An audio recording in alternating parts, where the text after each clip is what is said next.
जो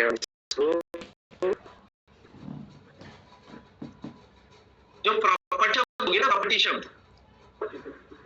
जहां भी प्रॉपर्टी शब्द आएगा संपत्ति का, ठीक है, संपत्ति खरीद रहा है, ऑब्वियसली हम सेल्स ऑफ गुड पढ़े, हमेशा क्या है प्रॉपर्टी, ठीक है। यहाँ लेवल का मतलब प्रॉपर्टी आपको ओनरशिप सर देगी, क्या देख रही है, स्वामित्व अंग होगा नहीं, चीज समझ में आ रही है। अगर स्वामित्व हो रहा है क्या हो गया, हो गया पॉइंट ऑफ सेल हो गया, परंतु स्वामित्व अंतरण नहीं हुआ, केवल आपने एग्रीमेंट करा दिया है, स्वामित्व अंतरण करवा देंगे वो एग्रीमेंट है। देखिए सब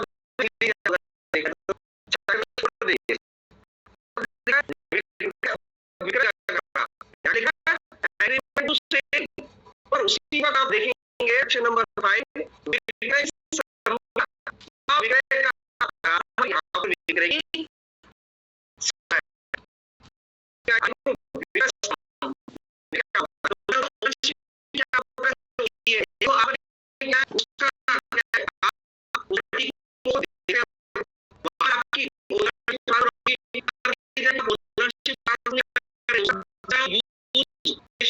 ट्रांसफर कर दे हो तो वहां पर वो नहीं है, इस चीज अब इसको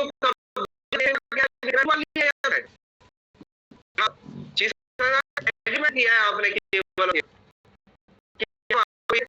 आपको यूज करने के लिए दे देंगे, तो केवल यूज करने का आपको अधिकार दिया या दे दिया, तो सेल के संदर्भ में नहीं है, केवल एग्रीमेंट क्या सहमत हुए, जब तक ओनरशिप ट्रांसफर नहीं होती वो मानी नहीं जाती। शब्द ऐसी संविधा है जिसके द्वारा जो डीलर होता है माल की संपत्ति, देखो संपत्ति मैंने बोला संपत्ति माल की संपत्ति को कीमत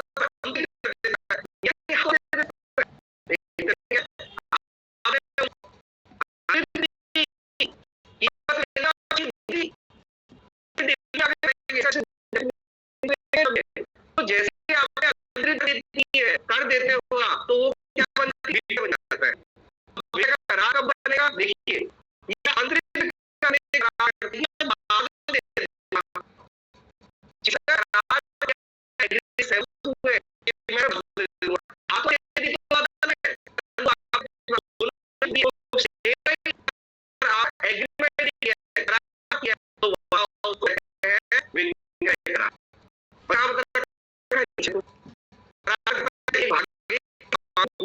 के बीच से विक्रय की संविदा हो जाती है। देखो यहाँ पे क्या है, विक्रय संविदा आपके शब्दों की, जब आपने जैसे ही उसको पूरी प्रॉपर्टी दी तो सेल हो गई, पर आपने एब्सोल्यूट नहीं किया, आपने उसको क्या किसी कंडीशन पे होल्ड आउट लिया कि मैं 5 दिन बाद दूंगा, तो वहां पर आपने ऐसे कोई कंडीशन या समय करता है वहां पर खराब हो जाता है, आपने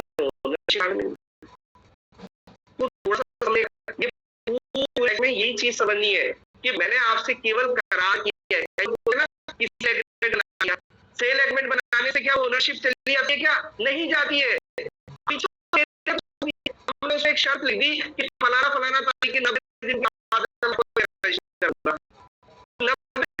मेरी वो जा सकता है और संपत्ति को क्या प्रॉपर्टी रजिस्टर करा है या फिर एग्रीमेंट सेल होती है, सेल डीड होती है, उससे कभी नहीं होता है ओनरशिप ट्रांसफर, ओनरशिप जवाब देता है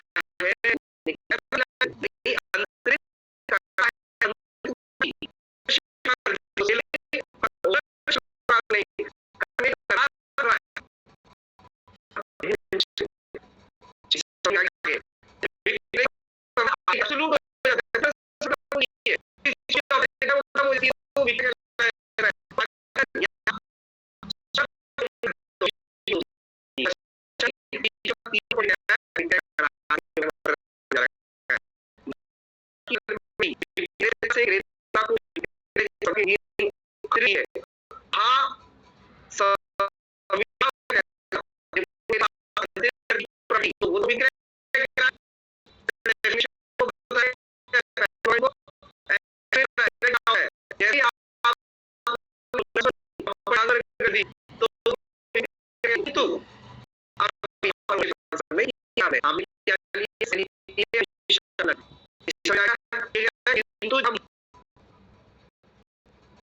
की संपत्ति का अंतरण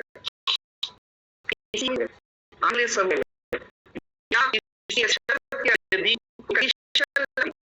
है जो तत्पश्चात भी नहीं है सरकार है कोई समय दिया है और कोई कंडीशन पोज कर दी है कि वो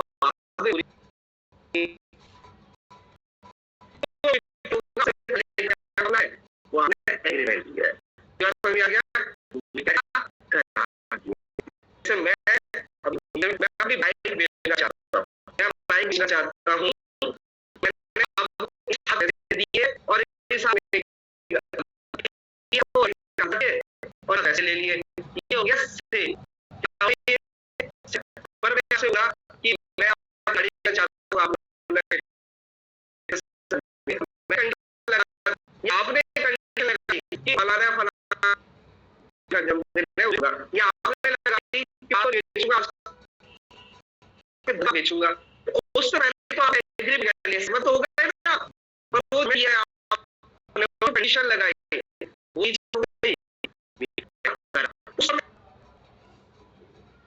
अभी भी मालिक बायर कभी भी ओनरशिप को नहीं ग्रांट करेगा और जब तक ओनरशिप उससे आंतरिक नहीं हो जाती कि मैं इसका माल बना चल गया नुकसानी के लिए बात ला सकता है वो अलग है एग्रीमेंट के आधार पर वो ओनरशिप तो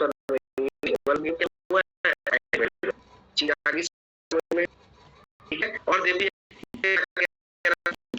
का काम अब जब करना काम तब विक्रय हो जाता है मैंने समझा तो विक्रय हो जाता तब वह समय जो या समय भी संपत्ति आंतरिक है चीज आई समझ में वो आपने जो कंडीशन लगाई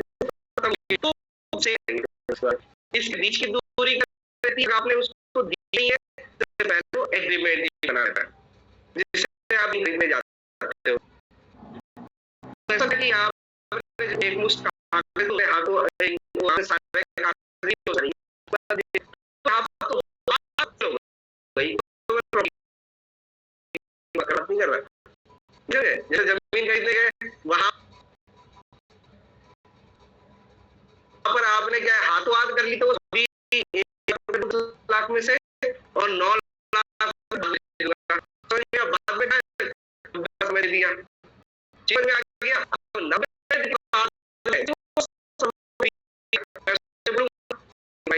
और उसे दे दी तो उससे पहले जो मैंने जितने भी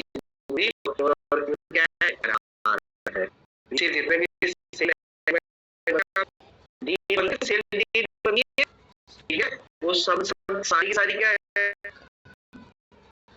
विक्रय का करार है और भूल के भी मार चल रहा है आपके साथ में जमीन का सौदा कर लिया 10 लाख की जगह मैंने आपको 1 लाख दे दिया और 90 दिन बाद क्या दूंगा और उस बीच में या आप दोनों कार्य करते हैं तो वहां पर जो करार हुआ है उसकी आप सूट फाइल कर अब जो खरीद रहा होता है मालिक नहीं आप मालिक नहीं बने चीज समझ में आ गया बहुत सारी ऐसी चीज चल रही है तो आपने ओनरशिप विदाउट ओनरशिप आप टाइटल नहीं है आपने सेक्शन पढ़ा है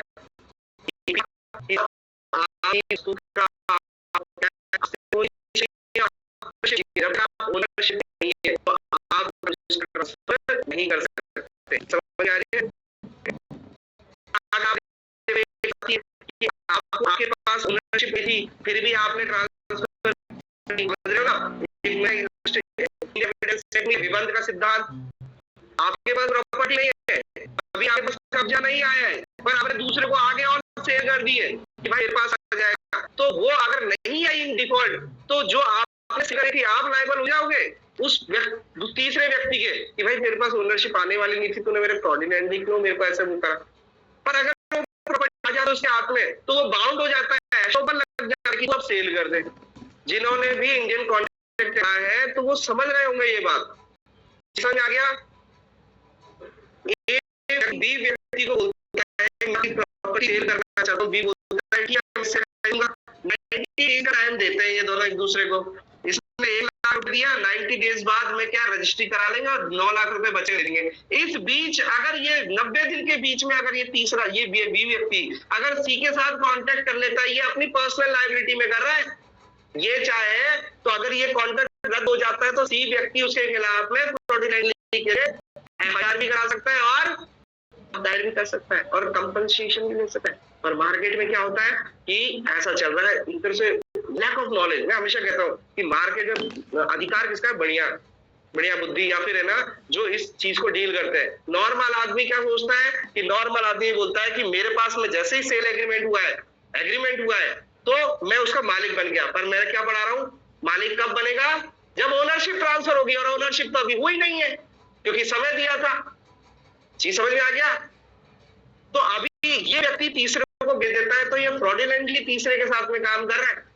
हम मार्केट में क्या उदाहरण देते हैं कि एक किसान से क्या है बिल्डर क्या है, अगर प्रॉपर्टी ले लेता है और उसको क्या है वो प्रॉपर्टी काट देता है तो वहां पर वो प्रॉपर्टी डीलर क्या है उस चीज को तीसरे को बेच सकता है। पर वहां पर बेटा वहां पर बेच सकता, वहां पर एग्रीकल्चर लैंड थी, उसने एग्रीकल्चर लैंड खरीदे डेवलपर ने किसान से और फिर उसको कन्वर्ट कराया है। और फिर उसने क्या किया है, अभी जस्ट सेक्शन 5 यही बताता है कि वो किस्तों में पैसा देता रहता है किसान को। चीज समझ में आ गया? वहां पर कॉन्ट्रैक्ट ऑफ सेल हुआ है। तो देखो अब देखो तो ये चीज मेरी समझ में आई कि नहीं आई?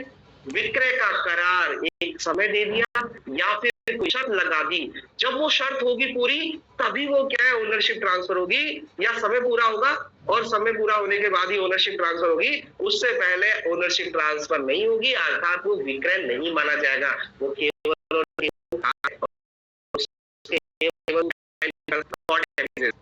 सर इस पे क्या है निश्चित समय क्या नहीं है।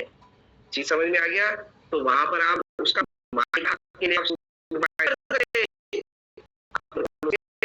के लिए या अपनी स्पेसिफिक परफॉर्मेंस को बोलिए कि वो अपने बाकी के जो उसने करार किया था उस शर्तों को पालन करे, उसकी परफॉर्मेंस कराए। चीज समझ में आ रही है? 31, 32 और इसमें जाता है फिर मामला। तो कहने का मतलब है ओनरशिप ट्रांसफर नहीं होती जब आप कोई करार कर लेते हैं। समझदार आदमी बोलता है इस हाथ में और इस हाथ में। चीज समझ में आ गया? और जो बोलता है बाद में लेना तो वो होता है स्लो एग्रीमेंट। अब कॉन्ट्रैक्ट ऑफ एग्रीमेंट क्या होता है देखो यहाँ पे ये सेक्शन 5 कहता है, कॉन्ट्रैक्ट ऑफ एग्रीमेंट कहता है विक्रय की संविदा, कीमत पर माल का क्रय या विक्रय करने की प्रस्तावना। ये कॉन्ट्रैक्ट के रूप में जा रहा है। आपने उसे प्रपोजल दिया और प्रस्तावना और उस प्रस्तावना के प्रतिग्रह द्वारा दी जाती है। आपने कॉन्ट्रैक्ट कैसा होता है जब सामने वाले ने क्या है उसका आपने प्रपोजल दिया और उसने एक्सेप्ट कर लिया, उसके द्वारा क्या है ये चीज की जाती है संविदा माल के तुरंत परिधान। देखो क्या कह रहा है, आपने माल का क्या कर दिया तुरंत परिधान कर दिया है, या कीमत के तुरंत संदाय के या उन दोनों के अथवा किस्तों में। अब देखो माल जो ओनरशिप तो आपने दे दी इस कीमत पर तुरंत संदाय इसी कीमत पर तुरंत ही चली जाती है ओनरशिप। आपका इंटरेस्ट है कि यार तू जैसे गाड़ी खरीदने गए तुरंत आपने क्या है ओनरशिप दे दी उसमें कार बनाया और गाड़ी जाओ गाड़ी पर आप इसका संदाय तुरंत भी कर सकते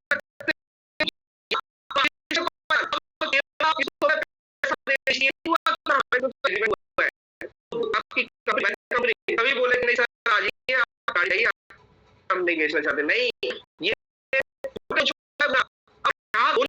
हो गई है। देखो ओनरशिप ट्रांसफर हुई है, भले ही पैसा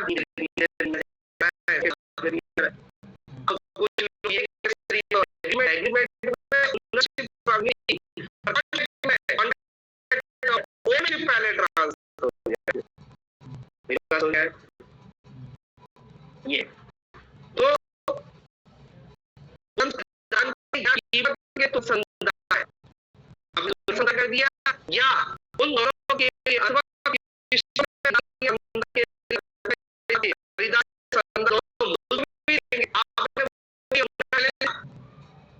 मालिक तू पहले बन जा, ठीक है, बाद में आती रहेंगी, पैसा बाद में आता रहेगा।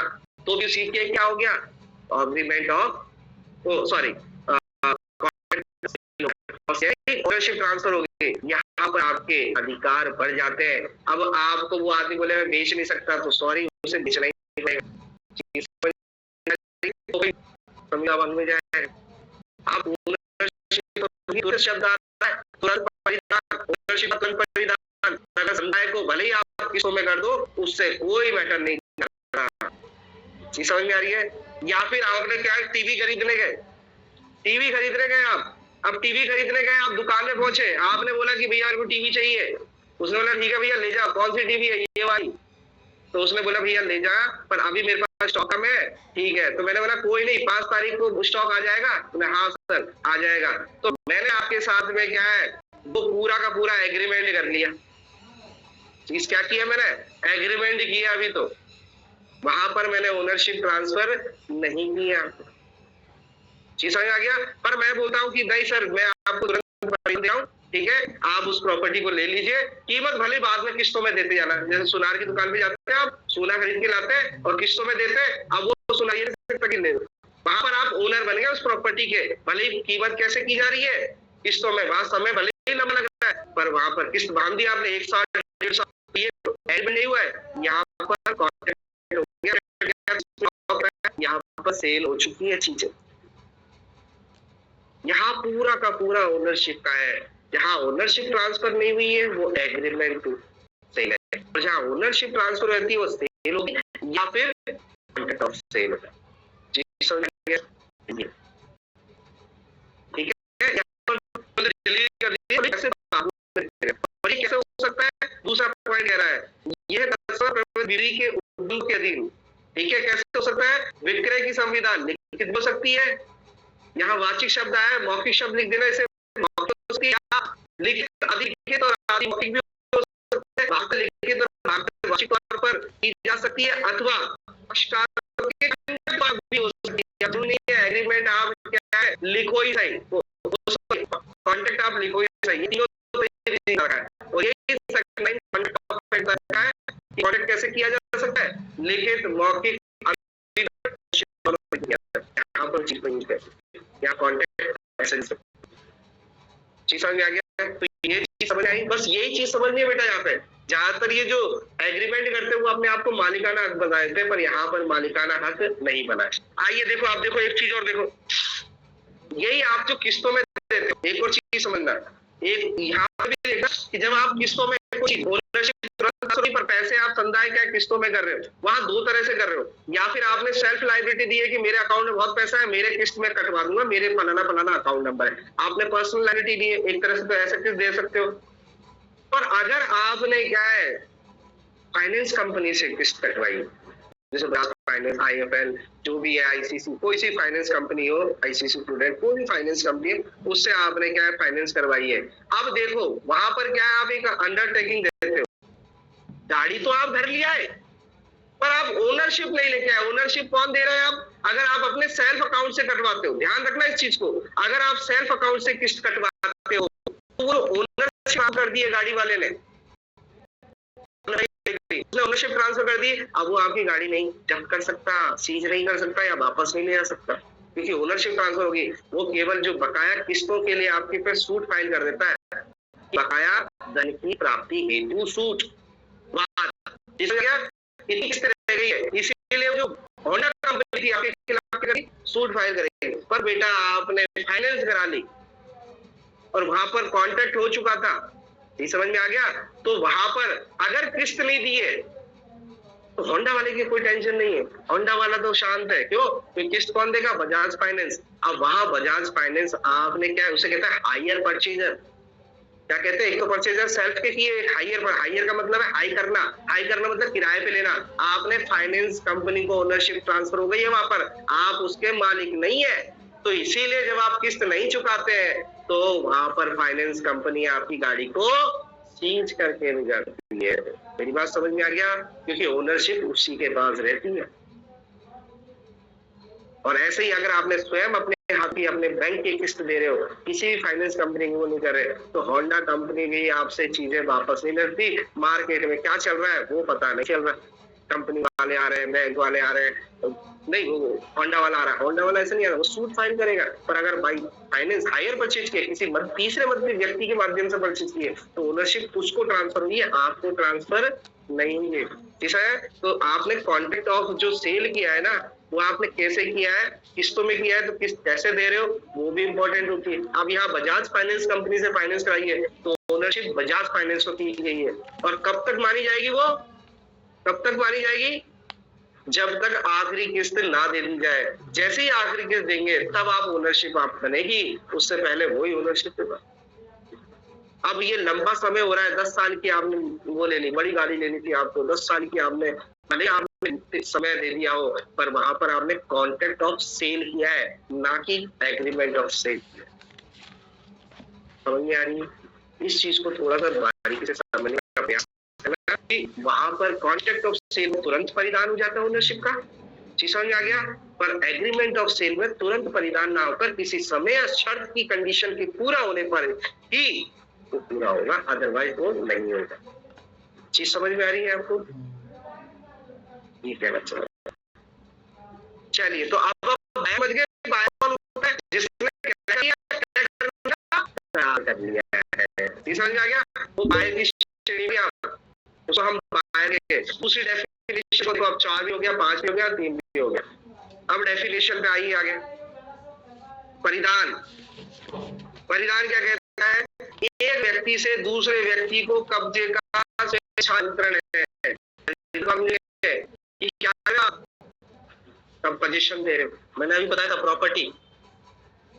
तो परिधान हम समझ गए ओनरशिप का नहीं हो रहा है यहाँ पे, आप क्या है पोजीशन का भी दे सकते हो। जब आपने परिधान जब शब्द आएगा ना, तो वहां कब्जे की बात आती है, तो कब्जा देने से ओनरशिप नहीं चल जाती, ये याद रखना। यहाँ डेफिनेशन का मतलब कब्जा दे दिया आपकी ओनरशिप आ गई, नहीं, ये कहीं नहीं कह रहा स्वामित्व का वो अधिकार आ गया, ये कहीं नहीं कह रहा। ये मैं क्या कह रहा था, प्रॉपर्टी जैसे ही आपने पोजीशन दे दी तो उसको परिधान कहते हैं।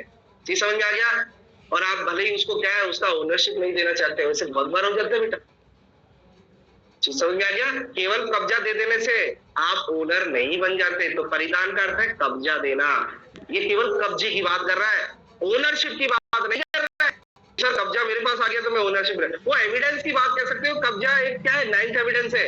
109, 109 में ये बता रखा है कि कब्जा होगा तो मालिक समझ लिया जाएगा। पर यहाँ पर अगर आपने क्या है, किसी चीज को सेल की है और उसका कब्जा दिया है, तो वो आपको ओनरशिप ट्रांसफर कर रहा हो ये जरूरी नहीं है। ठीक है, तो डिलीवर में क्या होता है, कब्जा होता है। किसी प्रॉपर्टी का डिलीवर करना, कब्जा देना, और ओनरशिप का अलग चीज है, ओनरशिप देना अलग चीज है। समझ में आ गया। जहां आप विक्रय करते हैं वहां ओनरशिप का ट्रांसफर होता है, और यहाँ परिधान में पोजीशन का ट्रांसफर। समझ में आ रही है। तो प्रॉपर्टी इसीलिए मैंने शब्द लिखा। आइए दूसरी चीज चलिए आगे। परिधेय स्थिति यानी डिलीवरेबल स्टेज। अब ये कैसे साइड होगी, ये उस परिस्थिति के आधार पर कि वो कैसे क्या है क्या नहीं है उसके हिसाब से देखा जाएगी। कोई आदमी कह सकता है कि मेरे को 5 बजे 6 बजे 7 बजे लेके आना, या मैं उस समय ले लूंगा। या फिर ऐसा हो सकता है कि आपने, मैं एक बहुत बड़ा दुकानदार हूँ, बहुत बड़ा डीलिंग कर रहा हूँ कि मेरे को 50 मन या 100 मन चाहिए। दिल्ली की स्टेज जैसे ही मैंने 50 मन कह दिया तो अपने आप 50 मन बिक नहीं गया, वहां से मुझे अलग करना पड़ेगा, मेरे गोडाउन से अलग करना पड़ेगा, अंदर बिका हुआ है तो उससे करना पड़ेगा। तो केवल कर देने मात्र से कि मैं आपके साथ में डिलीवरी कर दूंगा, तो केवल कह देने मात्र से डिलीवरी नहीं होगी, उसकी स्टेजेस होती है कि कब डिलीवरी मानी जाएगी। अब आप ये थोड़ी बोलेंगे मेरे गोडाउन में ले जा, अरे डिलीवरी का मरते वो स्टेज देखी जाएगी कि कैसे कब होगी, छटनी होगी, देखा जाएगा कौन सा गेहूं लेना है कौन सा नहीं लेना है, फिर उसको पैकेजिंग की जाएगी और पैकेजिंग करके बोलेगा इस समय पे लिया इस समय पे नहीं लेके। ये सब होता है डिलीवरी। केवल करार कर लेने से डिलीवरी नहीं मान लेती, या फिर आपके बोल देने से। ठीक है, यही कहना चाहता है। माल का परिधेय स्थिति का होना, स्थिति मतलब कब माना जाएगा। ठीक है, ये वैरी करता है कि माल के ऊपर।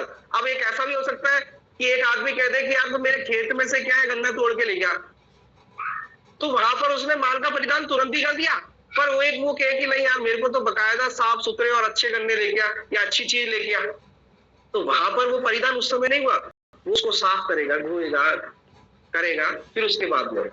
चीज समझ में आ रही है आपके? ये तो ये क्या कह रहा है, माल का परिदेय स्थिति में तब होना कहा जाता है जब वो ऐसी स्थिति हो, कौन सी स्थिति हो, कि क्रेता उसका परिधान लेने के लिए संविदा के अधीन आबद्ध हो, मतलब जहां पर वो अब क्रेता बाध्य हो जाए कि मुझे अब इसका डिलीवरी लेनी पड़ेगी। केवल स्टॉक में माल रखा हुआ है तो डिलीवरी नहीं मानी जाएगी कि उठा लेना भैया वहां से, नहीं नहीं नहीं, वो बाध्य हो जाता है कि हाँ भाई अब मैं क्या लूंगा ही लूंगा, तो उसे डिलीवरी कही जाएगी। अदरवाइज उससे पहले की स्टेज को डिलीवरी नहीं कहेंगे, उसको छांटना पड़ेगा, जो विक्रेता होगा फिर उसको पैक करना पड़ेगा, और पैक करने के बाद में यहाँ तक क्या स्थिति चल रही है, पर वो नॉर्मली डिलीवरी चल रही है, ठीक है, परंतु जैसे ही वो आपके दरवाजे पे आ गया, अब आप मना कर सकते हो क्या? वहां पर क्रेता बाध्य हो जाता है। ये हम आगे बढ़ेंगे, ये चीज को अभी यहाँ पे समझाया गया, पर कहां पर क्रेता, क्या आपने माल जब सेल कर दिया तो कब आप बाध्य हो जाओगे उसको लेने के लिए? ऐसा होता है ना आपकी कई बार कि आपने कोई आजकल ऑनलाइन में आपने मंगा लिया, आपने ऑनलाइन मंगा लिया और आपने पेमेंट कर दिया और आपके घर पे आपको दे दिया, डिलीवर कर दिया, तो उसमें कोई ऑप्शन नहीं था कि रिटर्न की कोई गारंटी नहीं है, तो वहां पर आपको क्या है, उस स्टेज पे आपके घर पे आ गया, अब आप बोल रहे हो कि सर मैं नहीं ले सकता, तो आप बाध्य हो जाओगे सर, वहां तक बाध्य, उससे पहले घर तक नहीं आता तो एक बार कैंसिल हो सकता, ऐसे भी कई होते हैं आपको, ठीक है। तो स्थिति ये वैरी करेगी, कैसे, माल के ऊपर डिपेंड करेगी। कोई माल एकदम खेत से उठा लिया जाता है, या एक बार खेत से नहीं उठाया, चावल कौन खेत से उठाता है, उसको प्यूरिफाइड किया जाता है, उसका छिलका अलग किया जाता है, फिर पैकेजिंग की जाती है, फिर जब वो पैकेजिंग सब कर दिया और फिर वो बाध्य हो जाता है क्रेता, उसको कहते हैं डिलीवरी स्टेज। समझ में आ गया बात? अब वो वहां पर क्या है, आइए अब ये कह रहा है माल पर हक का दस्तावेज, कोई भी माल है उसका क्या है, डॉक्यूमेंट होगा, और डॉक्यूमेंट के आधार पर भी आपको ओनरशिप होगी, माना जाएगा। अगर आपके पास वो दस्तावेज नहीं है, कोई भी पर्टिकुलर अलग अलग जगह अलग डॉक्यूमेंट नहीं होगा, आपको माल का क्या है मालिक, या आपको माल का क्या है ओनरशिप नहीं माना जाएगा। आपके पास क्या होना चाहिए, डॉक्यूमेंट्स होना चाहिए। मैं जमीन खरीद रहा हूँ, जमीन तो इमोरल प्रॉपर्टी है, पर मैं कोई चीज खरीदूं तो उसका डॉक्यूमेंट तो होगा ना, जैसे गाड़ी खरीदी, गाड़ी का कागजात होंगे, पर जरूरी नहीं है कि कागजात ही हो हर चीज के, अलग अलग चीजें हो सकती है। जैसे रेलवे को आपने कोई चीज दी है, नहीं सर, तो रेलवे की एक रसीद होती है, ऐसे कहीं भेजने की बात करिए, कुछ भी चीज है तो उनकी क्या है, हक के दस्तावेज होते हैं, तभी वो आपको चीज देगा, तभी देगा आपको, अदरवाइज नहीं देगा। क्या क्या चीज होती है, माल के हक के दस्तावेज, यही चीजें आपको ट्रांसफर ऑफ प्रॉपर्टी में शायद 135 136 है, ये सेक्शन है, ठीक है। आइए, तो माल के हक के दस्तावेज के अंतर वहन पत्र, बिल्टी होती है वहन पत्र, भैया तभी आप माल ले सकते, वहन पत्र, डाक वारंट, भंडारगरिक प्रमाण पत्र, घाटमाल का प्रमाण पत्र, रेल रसीद, बहुरूप परिवहन दस्तावेज, माल के परिधान के लिए वारंट, भैया मैं गारंटी दे रहा हूँ, गारंटी ने वारंटी दे रहा हूँ, या आदेश या कोई ऑर्डर है, ऐसे कोई यहाँ से पढ़ना स्टार्ट करो, ये तो अलग अलग तरीके हैं, यहाँ से पढ़ना करें। ऐसी कोई भी दस्तावेज आती है जिसका कारोबार के मामूली अनुक्रम में माल उन्हें उपयोग माल पर कब्जे या नियंत्रण के सबूत के रूप में लिया था, अगर वो डॉक्यूमेंट है तो उससे ये माना जाता है कि वो आप उस माल के क्या है, आपके पास में सबूत है कि आप उसका उपयोग कर सकते या कब्जे में ले सकते। ये होता है माल के रूप में दस्तावेज, माल के हक के रूप में हक की दस्तावेज, ठीक है। अगर वो आपके पास डॉक्यूमेंट नहीं है तो आपको क्या है, सबूत नहीं माना जाएगा कि आपका उसका पोजीशन है या रखना चाहते हो या नहीं। जब तक आपने गाड़ी को क्या है, जैसे आपने क्या है, आपने माल भिजवाया किससे, गाड़ी से मुंबई के लिए, तो मुंबई को आप जब आप उसको रेलवे को देते हो तो आपको रसीद काट के देता है, तो जहाँ पे भी मुंबई में माल उतरेगा ना तो वो रसीद दिखानी होगी, अदरवाइज वो माल आपका नहीं माना जाएगा, वो डॉक्यूमेंट रसीद मानी जाएगी कि ये बताता है कि ये आपका सबूत है कि आप इस पर कब्जा या उपयोग कर सकते हो, उसको ले सकते हो, ठीक है।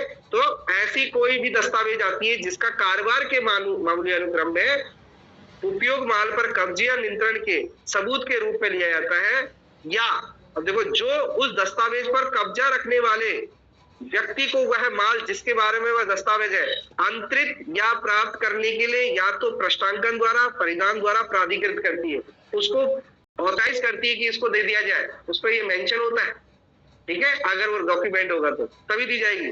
या प्राधिकृत करने वाली तात्पर्य है, ऐसा समझा जाता है कि उसको ही वो प्रॉपर्टी देनी है। तो माल पर हक के दस्तावेज ये इस तरह के होते हैं जो सबूत बताते हैं कि आपका उसका कब्जा है, या फिर तो एक डेफिनेशन है एक तरह की बताने के लिए, ठीक है। तो ऐसी रसीद होनी चाहिए, भंडार रखी हो कि मेरा माल उस गोदाम में पड़ा हुआ है, तो हमें क्या मालूम पड़ा है कि नहीं पड़ा, आपके पास उसकी बिल्टी की रसीद तो होगी, तो वो रसीद क्या है, हक का दस्तावेज है, माल के हक का दस्तावेज, ठीक है, जिससे हम लगे कि हाँ भाई आपका ओनरशिप है, कब्जा है और उस पर प्राप्त करने के आप अधिकारी, ठीक है। ये क्या है, आइए नेक्स्ट डेफिनेशन पढ़ते हैं, कसूर। कसूर क्या है, पुराना शब्द है, ठीक है, इसको इंग्लिश में क्या बोलते हैं, फॉल्ट, फॉल्ट, ठीक है। ये क्या कहता है, सदोष कार्य या व्यतिक्रम अभिप्राय, अगर आपने कोई गलत कार्य किया है, सदोष, ठीक है, रॉन्गफुल एक्ट किया है, या फिर आपने डिफॉल्ट किया है, तो उसको कसूर बोलेंगे आप, ये आपका ही कसूर है, ठीक है। जैसे माल उठा लेना चाहिए था, आपने नहीं उठाया, बारिश में गिर गया, तो आपका कसूर है भाई, समझ में आ रही है। या फिर क्या क्रेता सावधान में ये बोलते हैं कि भैया आपको माल खरीदते वक्त अपना माल देख लेना चाहिए, और नहीं देख रहे, लापरवाही करते हैं, व्यतिक्रम किया आपने, तो यहाँ पर कसूर है, मेरा कोई कसूर नहीं। या जहां पर सामने वाले की कोई कसूर नहीं था, उसने कोई डिफॉल्ट नहीं किया था और माल नष्ट हो गया है, तो लायबिलिटी किसकी आ जाती है, ये कई बार क्वेश्चन होता है, मेरी कोई जिम्मेदारी नहीं है।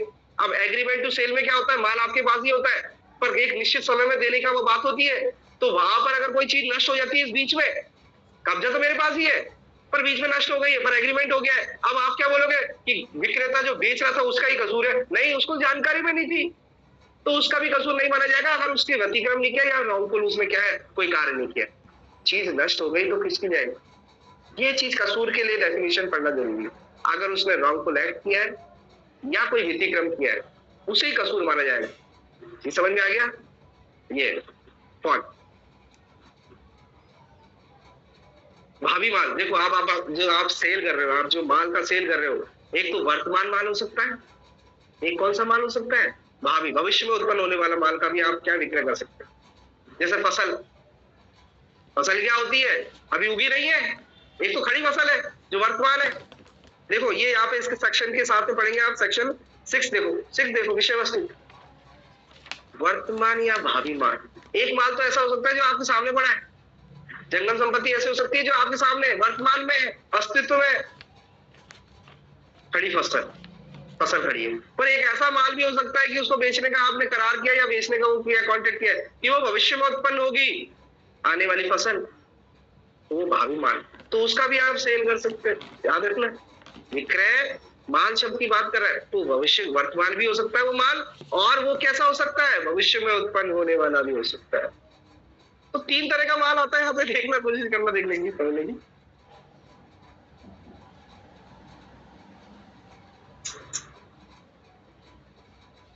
एक माल तो ये होता है जो वर्तमान में अस्तित्व में है, दूसरा माल होता है आपका जो भावी भविष्य में होने वाला है, और तीसरा माल वो होता है जो समाश्रित होता है। समाश्रित आपने पढ़ा अच्छी तरह से, भविष्य की घटनाओं पर आधारित कि होगा या नहीं होगा। आपने एग्रीमेंट तो कर लिया या आपने बात तो कर ली, उसका भी किया जा सकता है। अगर वो फसल पैदा होगी तो दे देगा, अगर फसल नहीं पैदा होगी तो वहां पर अलग कॉन्सिक्वेंसेज होंगे। तो ये एक तरह से भविष्य की बात आ रही है। समाश्रित किसकी बात कर रहा है, भविष्य की, कि भविष्य में कोई घटना घटेगी या नहीं घटेगी। तो मैंने आपसे बोलिए फसल होगी तो मैं दे दूंगा, और बाई चांस फसल नहीं हुई तो, बाढ़ अकाल या कुछ आ गया तो नहीं भी हो सकती है फसल, तो मैं उसका भी क्या कर सकता हूँ, सेल कर सकता हूँ, क्योंकि मैंने भविष्य नहीं देखा है। जी समझ में आ गया। तो ये भविष्य में उत्पन्न हो गई तो भविष्य की फसल है, और उत्पन्न नहीं हुई तो वो समझ उत्पादन होगा वो देख लूंगा, मैं कर लूंगा, तो उसका भी क्या कर लेते हैं आप, माल परिवार में आता है तो उसका भी आप सेल कर सकते हो। एक साल बाद नहीं होगी, समझ में आ गया, हो जाता है ना कि अगली फसल मैं रखूंगा या अगली फसल मैं बेचूंगा। तो आप भविष्य की क्या है, माल को भी क्या है, ले सकते। अब वो बात अलग है, अगर हो गई ठीक है और नहीं हुई तो समाश्रित भविष्य होता है, वहां पर कॉन्सिक्वेंस अलग होंगे। और सेल सोचना चाहिए आदमी को कि भाई मैं 1 साल बाद कह रहा हूँ तो उसका अस्तित्व है या नहीं है, होगा या नहीं होगा, तो उसके जवाबदारी भी मेरी होनी चाहिए। एक किसान से वादा कर लेता हूँ कि यार तुम्हारी इस बार क्या है 5 बीघा लहसुन हुआ है, 5 टन लहसुन हुआ है 1 बीघा के अंदर, ठीक है, अगली फसल जब लहसुन की होगी ना तो मैं तुम्हारे से क्या मैं इस माल को खरीदूंगा, भविष्य में उत्पन्न होने वाले माल को खरीदूंगा। पहले ही हो जाता है। आजकल आपने देखा था अभी किसानों ने जो वो किया था, किसानों ने जो विद्रोह किया था वो यही तो किया था कि बड़ी बड़ी कंपनी उत्पादन होने से पहले ही उस माल को पहले ही खरीद लेती थी। ये समझ में आ गया? अब वहां पर वो क्या किया उन्होंने, उस माल को खरीद लिया, सेल कर लिया, हुई है नहीं है अभी भी। ये समझ में आ गया? बड़ी बड़ी कंपनी से तभी तो उसको क्या शायद रद्द कर दिया है, नहीं क्या वो मुझे नहीं पता है अभी। ऐसे किसान आंदोलन इसी पर्पज से किया था। ठीक है, आप उसको इस तरह से क्या है अगले 5 सालों 10 सालों तक के लिए ये उसके जो भी उत्पादन होगा, माल होगा, माल में जंगल संपत्ति होगी, वो क्या है आप उसको सेल कर दोगे, ये कॉन्टेक्ट हो जाता। तो ये समाश्रित या भविष्य का होता है। और वर्तमान में एक प्रॉपर्टी है तो हम यहाँ पर कह रहे हैं भविष्य या भावी। भावी माल क्या होता है? भावी माल देखो, अब देखो वह माल अभिप्रेत है जो विक्रय की संविदा के पश्चात आपने क्या किया है, संविदा करी है, और उसके पश्चात विक्रेता को विनिर्मित, उत्पादित या अर्जित करना है। उस वक्त तो नहीं है जब आपने कॉन्ट्रैक्ट किया है, उसके पश्चात भविष्य में वो या फिर उसका क्या करेगा, उसको उत्पादित करेगा,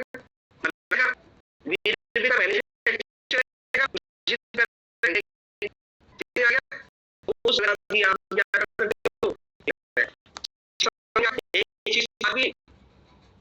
अस्तित्व है उसका आप सेल कर सकते हो, सेल्स बोला गया है। पर भविष्य में होने वाली, उत्पादित होने वाली, बनने वाली चीजों को भी क्या कर सकते हो आप। जैसे पेंटर से आपने क्या कर लिया, कॉन्टेक्ट कर लिया है, वही बोल देगा तो आज की तारीख में कॉन्टेक्ट लिया तो थोड़े दिनों बाद बनाएगा, तो भविष्य में माल है, वो भविष्य का माल, तो वो भी क्या है इस सेक्शन में डील होगा। समझ आए? नहीं तो कई बार आपने पढ़ा है दान पढ़ा है, दान के लिए संपत्ति अस्तित्व में होनी चाहिए, याद रखना। पर वसीयत में ऐसा नहीं है। मैंने अभी थोड़े दिन पहले वसीयत पढ़ाया था। जिस वक्त आप वसीयतनामा पढ़ रहे हो उस वक्त अस्तित्व में हो ये आवश्यक नहीं है, परंतु जिस वक्त एग्जीक्यूट किया जा रहा है उस वक्त अस्तित्व में होनी चाहिए। चीज समझ में आ रही है? तो ये वैरी करता है। यहां पर भी ये कह रहा है कि वर्तमान में संपत्ति है, माल है, उसका भी आप सेल कर सकते हो, और भविष्य में उत्पन्न होने वाली है, उत्पादित होने वाली है, बनने वाली है, उसको भी आप सेल्स कर सकते हो, विक्रय कर सकते हो, और वो भी इसी एक्ट में। ये समझ आ गया? भावी माल का। चलिए नेक्स्ट, अब देखो माल क्या होता है। ठीक है, गुड्स क्या होता है।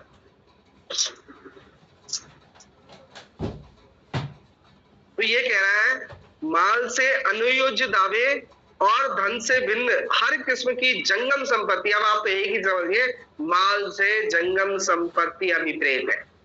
क्या समझना है आपको? माल से क्या मतलब है? कोई भी मूवेबल प्रॉपर्टी। ठीक है, पर इसमें क्या नहीं आता है, इसमें क्या इंक्लूड नहीं होगा, इसके अंदर इंक्लूड नहीं होगा कोई भी एक्शनेबल क्लेम। एक्शनेबल क्लेम क्या होता है? ये होता है अनसिक्योर्ड डेब्ट। अनसिक्योर्ड डेब्ट के लिए अनुज्ञ दावे, ये आपको मैं बताऊं आपके ट्रांसफर ऑफ प्रॉपर्टी में, ट्रांसफर ऑफ प्रॉपर्टी में बकायदा इसका एक चैप्टर है। समझ में आ गया कि जो एक होता है सिक्योर्ड डेब्ट, उसको तो आप आसानी से प्राप्त कर सकते हो। आपने किसी को घड़ी दी है, ठीक है, और उसके बदले आपने पैसा ले लिया 5,000 रुपए, तो सिक्योर हो गया आपका डेब्ट। जो आपने दिया है वो सिक्योर है। पर कई बार आप चीजें उधार दे देते हो या चीज दे देते हो, वो इनसिक्योर होता है, आपने उसके एवज में कुछ नहीं लिया होता है, तो वो यहाँ पर क्या है माल की परिभाषा में नहीं आएगा, जो आपने इनसिक्योर डेब्ट दिया है। चीज समझ में आ गया भाई? वो आप जानो, वो इसमें नहीं आया कि मेरा माल उसके पास पड़ा है, उसकी सिक्योरिटी क्या है, तो आप उसका सेल कर सकते हो क्या? नहीं कर सकते, वो माल की यहाँ पर परिभाषा में नहीं आएगा। चीज समझ में आ गया? ट्रांसफर ऑफ प्रॉपर्टी में आ रहा है, अपने अधिकार, दावे के अधिकार, अनुज्ञ दावे के अधिकार को आप दूसरे को अंतरित कर सकते हो कि भैया मैं सूट नहीं कर पा रहा, मेरे पास कोई परिस्थिति है, पर मैंने उसको ये अपनी घड़ी दी है, तू उससे प्राप्त कर लेना। तो वहां पर आपने अपना दावा क्या है किसी को और को ट्रांसफर कर सकते हो, वहां दावा ट्रांसफर किया गया है, पर वो दावा जो अनुज्ञ दावा है वो माल की परिधि में नहीं आता, उसको आप खरीद फरोख्त नहीं सकते। समझ गया? इस एक्ट में उसको माल नहीं आता। दूसरी बात क्या है? धन। अरे हम धन के बदले ही तो माल खरीद ले। चीज समझ में आ गया? धन इसमें इंक्लूड नहीं है। ठीक है, अगर आपने धन के बदले धन लिया है कीमत के बदले यही तो पढ़ा था, माल के बदले कीमत, ठीक है, नहीं पढ़ा था हमने। विक्रय क्या होता है कि जब कीमत किसी माल या संपत्ति के बदले, ओनरशिप के बदले आपने कोई कीमत ले ली है, तो कीमत है, पर केवल धन के बदले आपने धन ले ली, कीमत दे दी, तो वहां पर वो एक्सचेंज होगा, वो नीति कर देगा। क्या कवर करेगा? धन के बदले दोबारा धन ले लिया तो उसे क्या कहते हैं? उसे वो विक्रय नहीं कहते, उसको कहते हैं एक्सचेंज। और वहां पर धन माल की परिधि में नहीं आ रहा है। ये समझ में आ गया?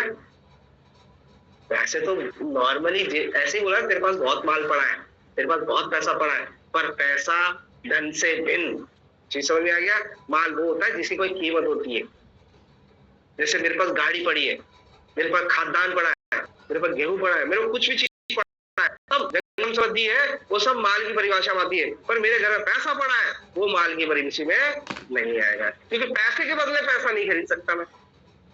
ये समझ में आ गया? अगर डॉलर के बदले भी आप डॉलर पैसा ले रहे हो, उसे भी एक्सचेंज कहते हैं। ये समझ में आ गया? उसे भी क्या कहते हैं? देखा होगा यहाँ पर पैसे अदला बदली की जाते हैं, तो आप खरीदने नहीं जा रहे, आप अमेरिका से आए, आप पैसे खरीदने थोड़े जा रहे हैं, आपने केवल उसका एक्सचेंज किया। जी समझ में आ गया? तो यहाँ देखिए आपने, आपके पास में कोई एक्स वस्तु है, मतलब आपके पास में एक बाइक है, बाइक के बदले आपने क्या लिया? उसको कीमत ले ली, उससे क्या ले ली है? कीमत ले ली है, तो इसे विक्रय कहा जाएगा। बाइक जंगम संपत्ति, और उसके एवज में आपने क्या है? कीमत ले ली है, कीमत पे क्रय करता है, उसे विक्रय कहते हैं। ये समझ में आ गया? परंतु धन के बदले धन लेते हो आप, तो उसे विक्रय नहीं कह के विनिमय कहते हैं, और विनिमय का part TP of transfer of property act cover करता है। समझ में आ गया?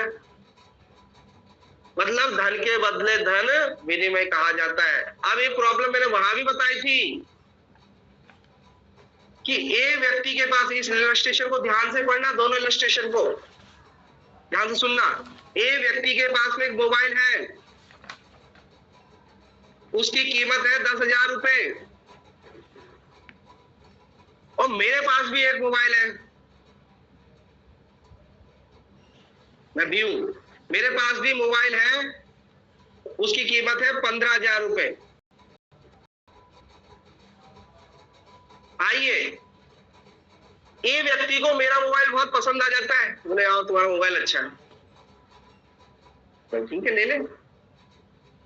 तो अगर वो पैसे दे देता है ना पूरे के पूरे, तो वो मैंने अपना मोबाइल क्या कर दिया? सेल कर दिया। चीज समझ में आ गया? मैंने पूरे पैसे ले लिए तो वो सेल हो गया। आइए, उसने बोला यार भैया मेरे पास 15,000 तो पूरे नहीं है, पर आप एक काम करो, मेरे मोबाइल ले लो जो 10,000 का है, तो मोबाइल दे रहा है, वो बचे कुछ 5,000 रुपए धन के रूप में दे रहा है। अब बताइए एक्सचेंज है या सेल किया है? उसने अपना मोबाइल सेल किया है या एक्सचेंज किया? बताइए। ये एक्सचेंज है, मोबाइल के बदले मोबाइल है। यहाँ पर इंटेंशन, उसको पैसा नहीं देख रहा, यहाँ पर इंटेंशन है वो मोबाइल को लेना चाहता है या मोबाइल को देना चाहता है। ये समझ में आ रही है? यहाँ पर इंटेंशन मेनली क्या आ रहा है? आशय क्या दिख रहा है? मोबाइल के बदले मोबाइल। यहाँ वेटर नहीं करता है कि वो 5,000 रुपए दे रहा है, इसे क्या कहेंगे? इसे पूरे ट्रांजेक्शन को एक्सचेंज कहेंगे। सेल नहीं किया उसने, वस्तु के बदले वस्तु दी है, भले थोड़ा बहुत पैसा दिया है तो भी उसे क्या समझा जाएगा? एक्सचेंज समझा जाएगा। पर वस्तु अपने पास रख लेता है, बोला भैया आपके मोबाइल की कीमत कितनी है? 15,000 रुपए। ठीक है ये लो 15,000 रुपए। तो उसने क्या कर लिया उस मोबाइल को? सेल। अगली बात समझ में? एक्सचेंज और सेल में अंतर है। अब थोड़ा सा इलस्ट्रेशन घुमा देता हूं मैं, अब थोड़ा सा इलस्ट्रेशन देखिए। अब आप सेम टू सेम, मोबाइल को छोड़ दो, मोबाइल में भी लागू हो सकता है, पर मैं आपको गाड़ी का देता हूँ। एक व्यक्ति के पास में गाड़ी थी, ओल्ड, पुरानी गाड़ी, वो कंपनी आता है बी में और बोलता है कि मुझे नई जो गाड़ी है जिसकी कीमत है 10 लाख रुपए, वो खरीदनी है। तो उसने बोला सर कोई बात नहीं। तो उसने बोला सर मेरे पास में एक पुरानी गाड़ी है। बोला सर हो जाएगा, आप उसे हमारे यहाँ कटवा दो, उसका जो भी पैसा होगा वो आपकी जो भी गाड़ी खरीदोगे उसमें से कट जाएगा। अब देखो वो गाड़ी काटने के लिए दे रहा है, वो अपनी गाड़ी कंपनी को दे रहा है कटवाने के लिए, और मान के चलो उसको कटवाने की उसकी वैल्यू निकली है 2 लाख रुपए, और उसके एवज में वो एक नई ब्रांड गाड़ी ले रहा है जिसकी कीमत है 10 लाख रुपए। तो बेटा ये कभी भी एक्सचेंज नहीं हो रहा है, ये हमेशा उसका इंटेंशन क्या नजर आ रहा है, उस प्रॉपर्टी को खरीदने का। जी समझ आ गया? एक्सचेंज का वो नहीं है यहाँ पर कि यार सर मैंने अपनी गाड़ी दी है जो पुरानी थी उसकी 2 लाख कीमत थी, और वहां पर मैं नई गाड़ी खरीदने 10 लाख की है, तो मैंने तो अपनी गाड़ी दी और गाड़ी के बदले गाड़ी ले ली। नहीं, यार गाड़ी के बदले गाड़ी नहीं है, भले ही कीमत कम हो या ज्यादा भी हो, कोई इशू नहीं होगा। जी समझ में आ गया? यहाँ पर कीमत ज्यादा दे रहा है पर गाड़ी की कीमत कितनी दो, तो ये पूरा का पूरा ट्रांजेक्शन वो क्या देखना चाहता है, वो खरीदने का टेंशन, उसका एक्सचेंज करने का टेंशन। ये समझ में आ रही है? पर कई जगह ऐसा हो सकता है, कई ऑफर्स निकल सकते हैं, वहां पर होता है एक्सचेंज ऑफर। जी समझ में आ गया? तो वो एक्सचेंज ऑफर है, ये सेल ऑफर है, ये भी देखना पड़ेगा आपको। तो यहाँ पर ये साफ साफ कह रहा है कि आप क्या है उसको, जब धन नहीं होगा उसमें, उसी को आप सेल कर सकते हो। अगर धन है तो वो एक्सचेंज नहीं होगा, वो विक्रय नहीं होगा, वो एक्सचेंज की परिधि में आएगा। तो अनुचित आवेश और धन से भिन्न हर जंगम संपत्ति माल होती है, ये समझो आप। और देखो इसके अंदर क्या क्या शामिल होती है, देखो तथा इसके अंदर आते हैं स्टॉक, स्टॉक भी खरीदते हो आप, स्टॉक, अंश, उगती फसलें, मैंने बताया था ना अभी, उगती फसलों को भी आप माल की श्रेणी में ला सकते हो, घास, भूमि से बद्ध, भूमि से जुड़ी हुई चीजों को भी आप जो है सेल कर सकते हो, ठीक है, बद्ध या उसके भाग स्वरूप ऐसी चीजें या भूमि से उसके साथ में जुड़ी हुई ऐसी कोई चीजें जिनका विक्रय से पूर्व या विक्रय की संविदा के अधीन भूमि से पृथक किए जाने का करार किया हो। आपने क्या उनसे बोल दिया कि पेड़ लग रहा है मैं उसको काट लूंगा, तो आप उसका क्या कर सकते हो, सेल कर सकते हो उसको। सीधा का सीधा खड़ा पेड़ आप सेल नहीं कर सकते, वो माल की परिधि में नहीं आएगा, वो इमूवेबल प्रॉपर्टी है आपका खड़ा हुआ, या भूमि से जो जुड़ी हुई चीज है, अटैच है, वो जब तक आप उसे हटाओगे नहीं कि मैं हटा के दे दूंगा, तो ही वो माल की परिभाषा में आएगा। अगर जुड़ी और हमेशा के लिए जुड़ी और हटाई नहीं जा सकती है तो वो माल की परिभाषा में नहीं आएगा, ये कहना चाहता है ये सेक्शन। जी समझ आ गया?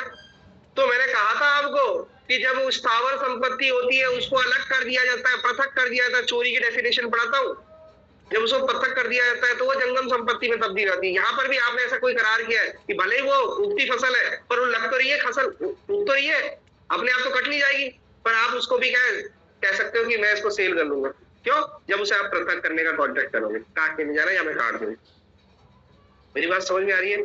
तो माल की परिभाषा में हर जंगम संपत्ति आती है, इवन घास, आपकी उगती फसलें भी आ रही है, पर आपने एक कॉन्ट्रैक्ट किया हो कि मैं उसको पृथक करके दे दूंगा।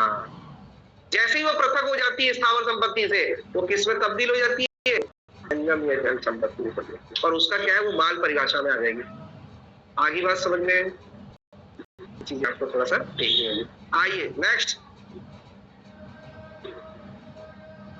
दिवालिया, ये सभी जानते हैं इंसॉल्वेंट व्यक्ति कौन होता है। वह व्यक्ति दिवालिया कहता है जिसने कारोबार के मामूली अनुक्रम में अपने ऋणों का संदाय करना बंद कर दिया है, या अपने ऋणों को जैसा वे शोध होते जाए संदाय ना कर सकता हो, चाहे उसे दिवालियापन का कोई कार्य किया हो या नहीं। जो भी व्यक्ति अपने ऋणों का संदाय नहीं करता है उसे दिवालिया कहते हैं। समझ में आ गया? इसका तो दिवाला निकल गया, कैसे निकल गया, अरे यार उसके पास पैसे ही नहीं है, वो हमारा कर्जा ही नहीं दे पाएगा, तो उसे कहते हैं दिवालिया, चाहे उसने अपनी तरफ से कोई कार्य किया हो या नहीं किया। जी समझ आ गया? ये आइए, वाणिज्य अभिकर्ता, ये भी क्या है, एक तरह से बहुत इंपॉर्टेंट डेफिनेशन में आती है। वाणिज्य अभिकर्ता थोड़ा सा आपको बोरिंग लगेगा ये नहीं समझे, थोड़ा सा क्या है, क्योंकि जैसे ही हम सिविल मैटर में जाते हैं ना तो इंटरेस्ट थोड़ा सा क्या कम होता भी जाता है। ठीक है, आइए, ये क्या कहता है, मर्केंटाइल एजेंट कौन होते हैं। देखो, मर्केंटाइल एजेंट से ऐसा वाणिज्य अभिकर्ता अभिप्रेत है जो ऐसा अभिप्रेत होने के नाते कारोबार के ऋणिक अनुक्रम में या तो माल के विक्रय का या विक्रय के प्रयोजन के लिए माल को परीक्षण बेचने का काम करता है। मेरे पास में घर है, समझो इस बात को, ये परेशान में मतलब समझ लेना कि बेचने वाला का, ठीक है। तो मेरे पास घर है, मैं खुद तो नहीं बेच रहा, पर मैंने एजेंट को बोल दिया, वो कॉमर्शियल उस पर्पस में कारोबार के रूप में वही काम करता है, वो बोली वही लगवाता है या कुछ भी करता है, तो मेरा क्या हो गया, एजेंट हो गया। उसको कहता है जो ऐसा माल बिकवाएगा ना, जो माल बिकवाएगा मेरे थ्रू, मैंने जिसको बोला है वो बोल बिचवाएगा, तो वो क्या होगा, मर्केंटाइल एजेंट होगा। या क्रय करता है, कई लोग खरीदते भी है। अब मैं बहुत बड़ा बिजनेसमैन हूँ, टाटा बिरला हूँ, मैं खुद तो किसी के पास खरीदने जाऊंगा नहीं, ये समझ में आ गया। तो मैंने अपने एजेंट बना रखे हैं, और एजेंट बना रखे हैं वो इसी पर्पस के लिए, कारोबार की इंस्टील बना रखे हैं कि कोई भी माल मिले तो उठा लाना। तो वो अगर उठा के लिए आता है, क्रय करके लिए आता है, तो वो भी क्या होगा, एक तरह से मर्केंटाइल एजेंट होगा।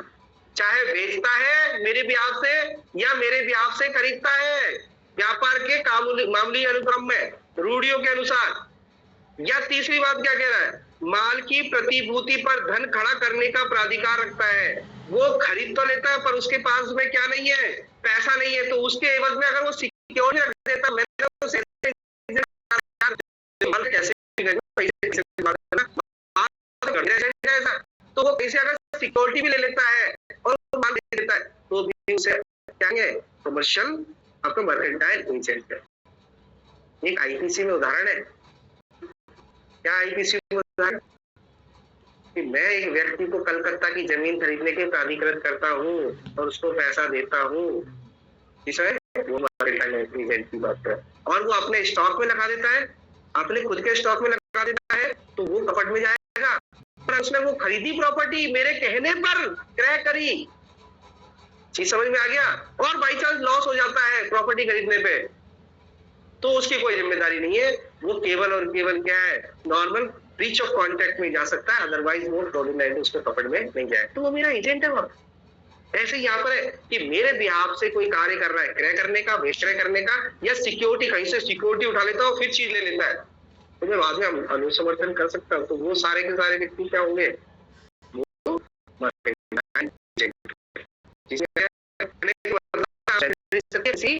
दूसरे एजेंट के माध्यम से माल खरीदा जाता है, और जो दूसरा आदमी माल खरीद रहा है या बेच रहा है, ये समझ में आ गया, उसको मर्केंटाइल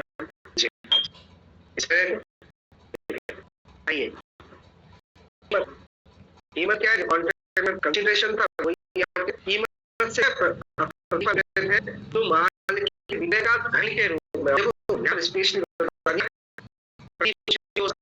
हम कॉन्ट्रैक्ट में प्रतिफल करते हैं, तो वस्तु के बदले भी वस्तु हो सकता है, कुछ भी हो सकता है, प्रतिफल कोई कार्य या कार्य करने का वचन भी हो सकता है, जो वर्तमान में किया जाए, भविष्य में किया जाए, या फिर हो चुका है। कार्य होता है प्रतिफल का मतलब, पर यहाँ पर माल के लिए प्रतिफल का मतलब है धन।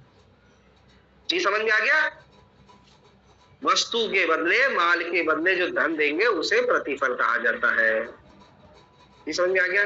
अगर किसी के लिए कार्य कर दिया ना आपने, तो वो प्रतिफल हो गया। मैंने आपसे बोला कि यार एक काम कर, 10 किलोमीटर वहां पे दौड़ जा, मैं तेरे को खाना दे दूंगा, तो खाना देगा हो गया, आपका 10 किलोमीटर क्या हो गया, मिल्खा सिंह देखी थी ना कि आपको इतना सब कुछ मिलेगा, तो वहां प्रतिफल क्या था, वो केले, अंडे और वो थे दूध।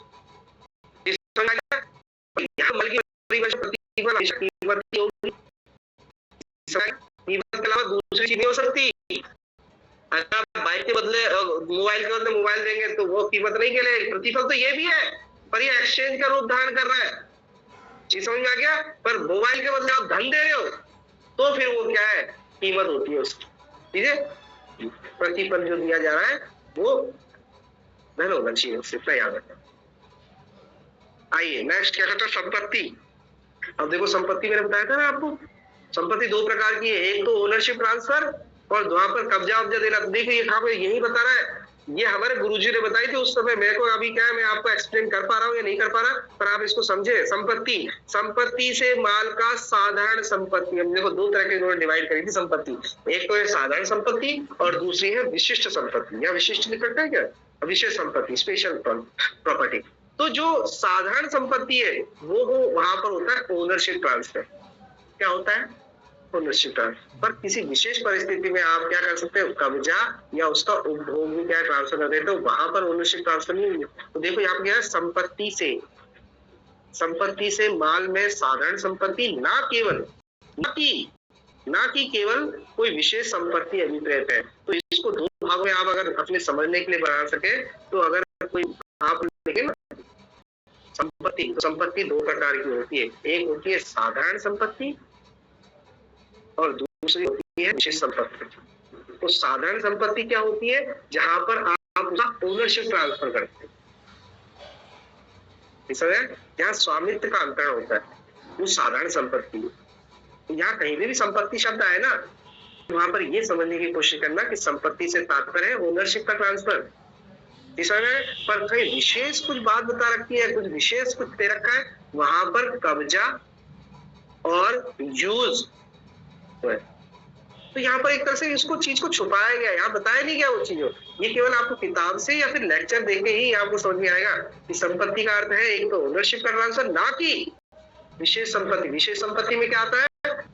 तो यहाँ आप जो पढ़ेंगे ना, वो ओनरशिप का ट्रांसफर है, तभी उसे क्या है संपत्ति माना जाएगा या संपत्ति भी उसमें आएगा। ठीक है, केवल कब्जा दे देना, यूज का अधिकार देने से हमने उसे बेच नहीं दी है,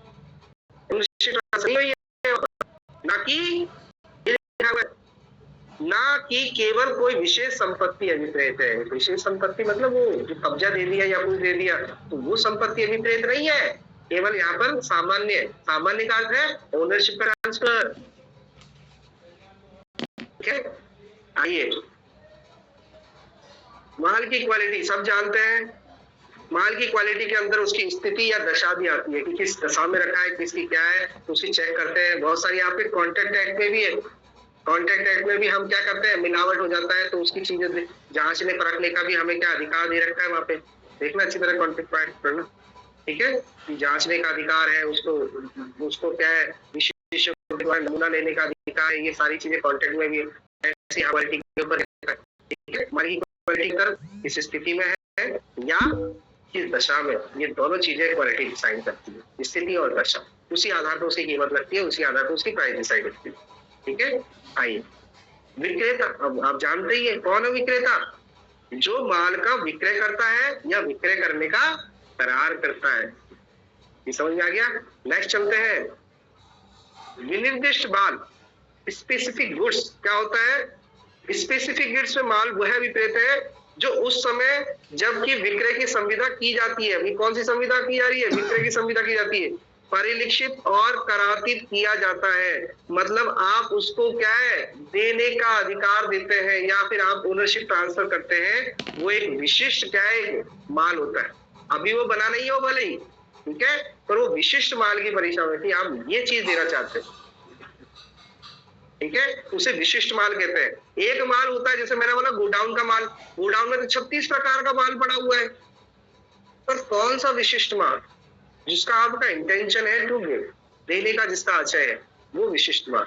यहीं पे ये कह रहा है कि वह माल अभिप्रेत है। कौन सा माल? जो उस समय जब विक्रय की संविदा की जाती है, जब आप फलाना उस कंपनी का या उस नंबर का ही माल लूंगा, ठीक है, परिलक्षित और करातीत किया जाता है, मतलब उसे बताया जाता है, वो विशिष्ट माल हो गया। ठीक है, और ये है कि जो यहाँ पे परिभाषित नहीं है उनका अर्थ कहाँ लगाया जाएगा? कॉन्ट्रैक्ट एक्ट में लगाया जाएगा।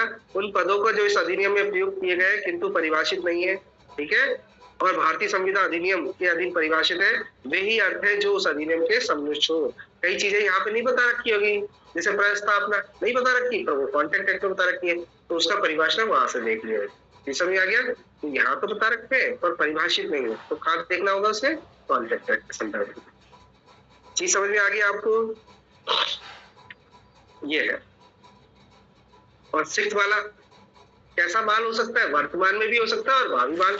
विषय वस्तु सब लिखा हुआ है कि संविदा जो कर रहे हो आप, सेल का एग्रीमेंट कर रहे हो, ठीक है, या कॉन्ट्रैक्ट कर रहे हो, उसकी विषय वस्तु कैसे होनी चाहिए? वो वर्तमान में भी स्थित हो सकती है और भविष्य में भी। मैंने बताया था ना, वर्तमान की भी हो सकती है अस्तित्व या भविष्य में उत्पन्न होने वाली भी हो सकती है, तो दोनों ही है। क्या कहता है?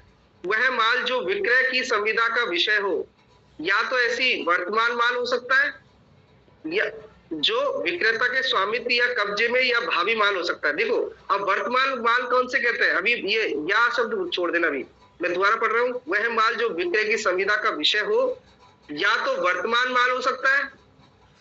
वर्तमान माल कैसे माना जाएगा? जो विक्रेता के स्वामित्व या कब्जे में हो, वर्तमान माल की परिभाषा पर, या भावी हो सकता है। ये केवल दो मालों की बात बता रहा है, वर्तमान में और भविष्य में। पर वर्तमान को यह बताया, वर्तमान किसे कहेंगे? जो अभी उसके ओनरशिप में और कब्जे में है, उसे वर्तमान माल बोला। चीज समझ में आ गया? और भावी माल की पीछे बात कर रहा है। भावी माल क्या होता है? उस माल के विक्रय की संविदा हो सकती है जिसका क्रेता द्वारा अर्जित, देखो वही अनिश्चित घटना, भविष्य की घटना। समाश्रित क्या होता है? भविष्य में होने वाली हैपनिंग इन फ्यूचर। ठीक है, कि उस माल के विक्रय के लिए संविदा हो सकेगी जिसका क्रेता द्वारा अर्जन ऐसी अनिश्चित घटना पर अविलंब हो जो घटित हो या ना हो। तो देखो तीन तरह की हो गई यहाँ पर, गौर से देखना। वर्तमान भी आ गया, दूसरे में भावी भी आ गया, और तीसरे में जो सब क्लोज दो है उसमें समाश्रित भी आ गया। ये इनडायरेक्टली भविष्य का ही है, मैंने भी बताया था आपको जस्ट थोड़ी देर पहले। ऐसे मेनली तो दो ही प्रकार की होती है, वर्तमान भविष्य।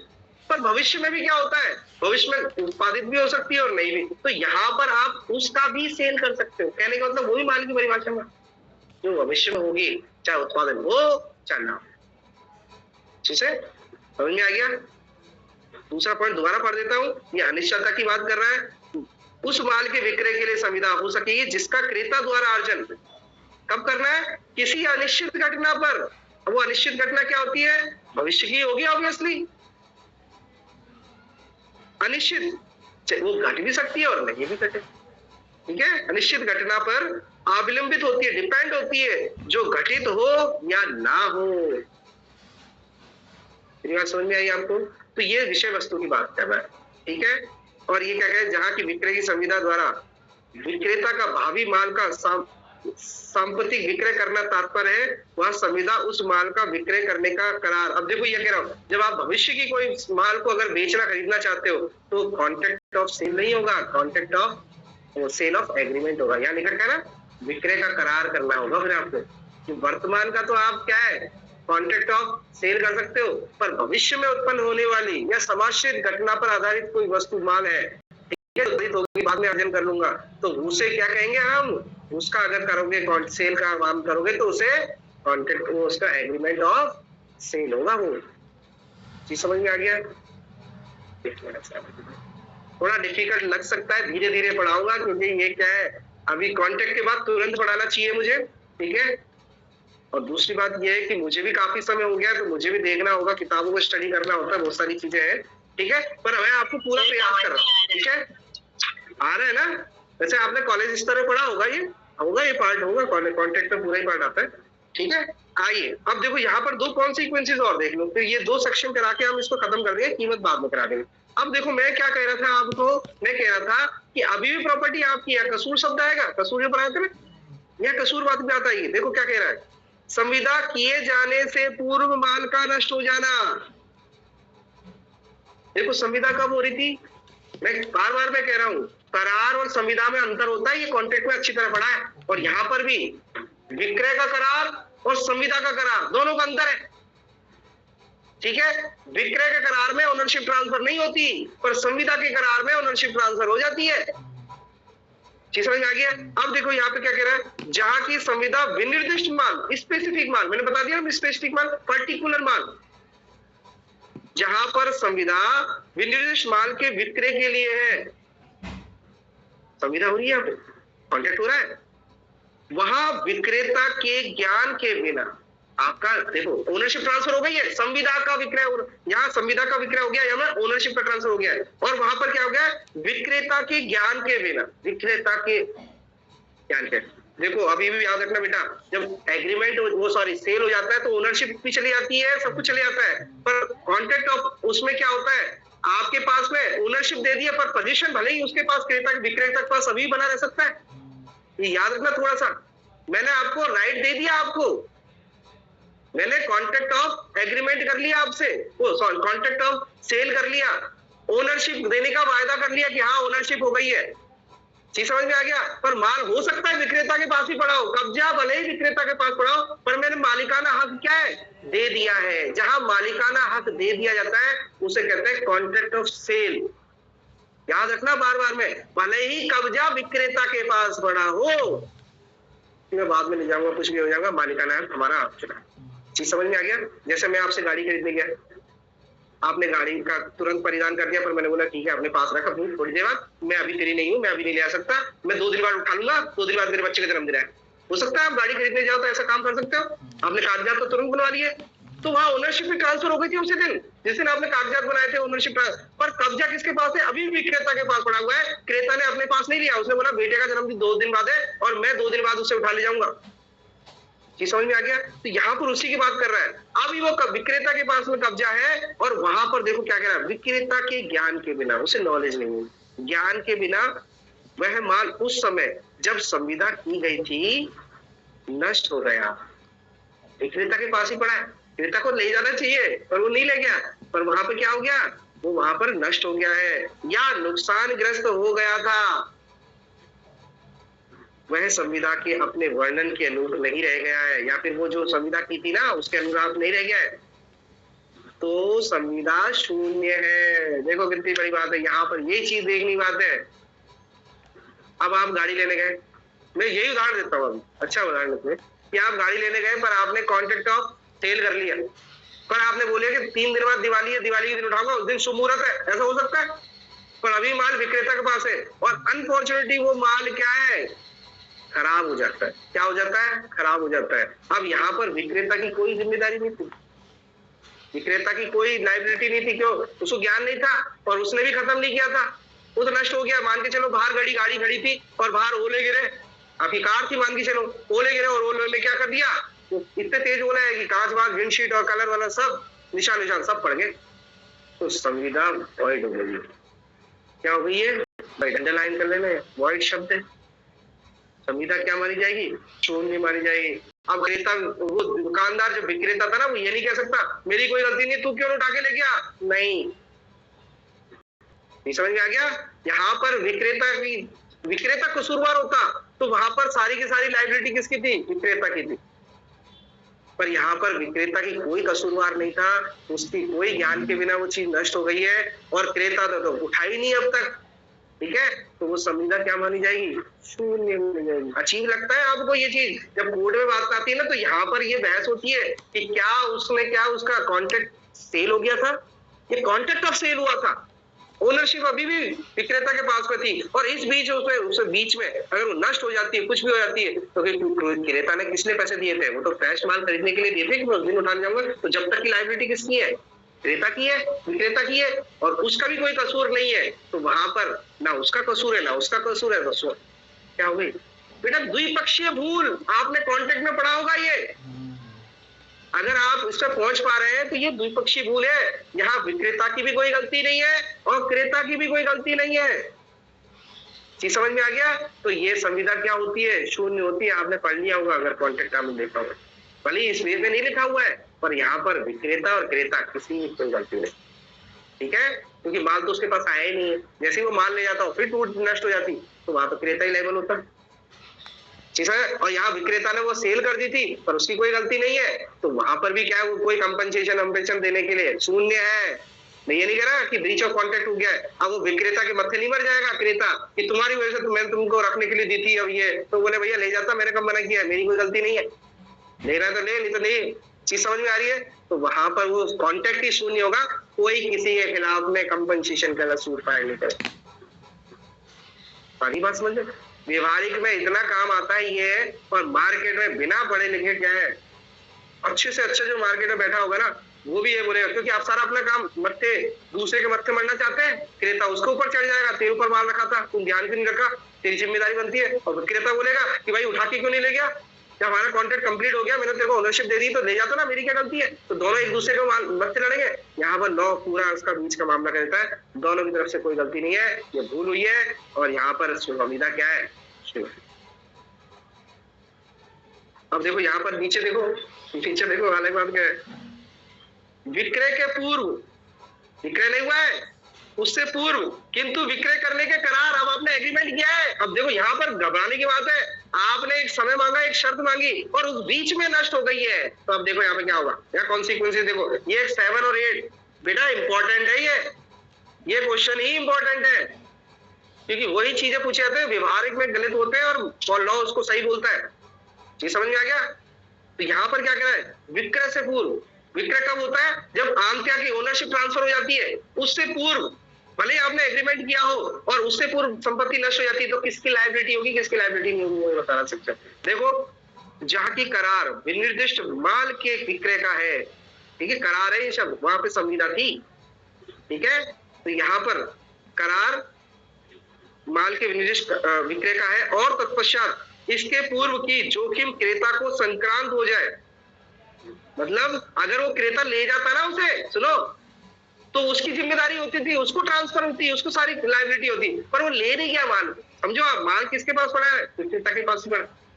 तो यहाँ कह रहा है कि इसके पश्चात पूर्व की जोखिम क्रेता को संक्रांतित हो जाए, वह माल क्रेता या विक्रेता की तरफ से किसी करूर, दोनों ने कोई कसूर नहीं किया है, ना क्रेता माल उठा के ले गया है। अगर ले जाता तो पूरी लायबिलिटी उसकी होती, ये समझ में आ रही है। पर यहाँ पर माल उठा के नहीं ले गया, संक्रांत नहीं हुआ है, वहां माल क्रेता या विक्रेता की तरफ से किसी कसूर के बिना नष्ट हो जाता है, ठीक है, ठीक है, या इतना नुकसान ग्रसित हो जाता है कि वह करार में अपने वर्णन के अनुरूप नहीं रह जाता, वहां भी करार क्या होगा, शून्य होगा। वहां भी एग्रीमेंट क्या होगा, शून्य होगा, किसी की कोई लायबिलिटी नहीं है। समझ में आ गया। दोनों इच्छा संविदा हो चाहे करार हो। पर यहाँ पर अगर आप ले गए, क्रेता एक बार ले गया प्रॉपर्टी को, संक्रांत हो गई, उसके पास आ गई, पोजीशन आ गया, ओनरशिप नहीं आई है। करार में कभी भी ओनरशिप ट्रांसफर नहीं होती है, पर उसमें कब्जा हो सकता है, समझ में आ गया। तो वहां पर वो प्रॉपर्टी को ले जाता है और लिस्ट हो जाती है, तो पूरी लायबिलिटी क्रेता की, एक डाल के पर वो ले नहीं गया, और यहाँ पर विक्रेता ने भी कोई कसूर नहीं किया, मेरी बात है, उसकी भी कोई गलती नहीं है, और चीज नष्ट हो जाती है, वहां पर संविदा क्या होगी, शून्य। वो संविदा क्या, करार शून्य। तो आई होप आज थोड़ा सा ये पढ़ लेना आप, ठीक है, 2-3 बार और देख लेना। कल आपको कोई भी क्वेरीज होगी वो मैं बता दूंगा आपको, ठीक है। कल इससे आगे से करेंगे, कीमत कौन डिसाइड करेगा, कैसे डिसाइड की जाएगी, कॉन्टेक्ट से कर सकते हो, तीसरा व्यक्ति भी कर सकता है। आपका तीसरा व्यक्ति आप पता है, तो मैं जब प्रॉपर्टी खरीदूंगा, जब तीसरा व्यक्ति हाँ भर देगा, ऐसा ही है, मैं जब इसको कॉन्ट्रैक्ट फुलफिल होगा, जब तीसरा आदमी उसका क्या वैल्यूएशन लगा देगा। ऐसा होता है कई बार, हमें मालूम नहीं होती हीरे की कीमत क्या है, पर एग्रीमेंट हो गया या कॉन्ट्रैक्ट ऑफ सेल हो गया, परंतु कीमत का नहीं पता, तो कीमत अविनिश्चित करने के बाद में काम होगा। जी समझ में आ गया। कीमत बाद में निश्चित हो सकती है, तो कॉन्ट्रैक्ट ऑफ एग्रीमेंट भी हो सकता है और कॉन्ट्रैक्ट ऑफ सेल भी हो सकता है, ठीक है, सेल ऑफ एग्रीमेंट और सेल ऑफ वो भी हो सकता है, ठीक है, या फिर आप बातचीत के द्वारा निकाल लो, वो बात अलग, ठीक है। तो ये हम कल देख लेंगे। और शर्त के बारे में भी बहुत इंपॉर्टेंट है, शर्त और वारंट, गारंटी नहीं है, वारंटी है, शर्त और वारंटी, ठीक है। इसके बारे में हम पढ़ेंगे, तो कल 18 तक हम कंप्लीट करने की कोशिश करेंगे, तो ध्यान रखना बेटा 17 तक, ठीक है, क्योंकि क्या है, कुछ ही चीज इंपॉर्टेंट आ रही है यहाँ पर, जो मैं आपको बहुत अच्छी तरह पढ़ाऊंगा। बाकी जो बाद में हम पढ़ाएंगे ना, वो टाइटल सेक्शन है, इतना ध्यान देने की जरूरत नहीं है, ठीक है। ओके सर, सुबह क्लास लेंगे कल? हाँ हाँ बिल्कुल बिल्कुल, आज मैं जयपुर से अभी आया था, इसीलिए मेरी क्लास क्या है वो नहीं हो पाई। हाँ बेटा, थोड़ा सा मेरा जयपुर का काम पड़ रहा है ज्यादा, थोड़ा सा प्रॉपर्टी रिलेटेड, तो मुझे क्या है इस हफ्ते में भी जाना पड़ सकता है, कहीं भी बृहस्पतिवार या शुक्रवार, ठीक है। तो थोड़ा सा क्या मेरा अभी क्या है प्रॉब्लम क्रिएट हो रही है, तो समझाता हूँ इसको, है ना। पूछ रहा, ठीक सर, ओके, थैंक यू।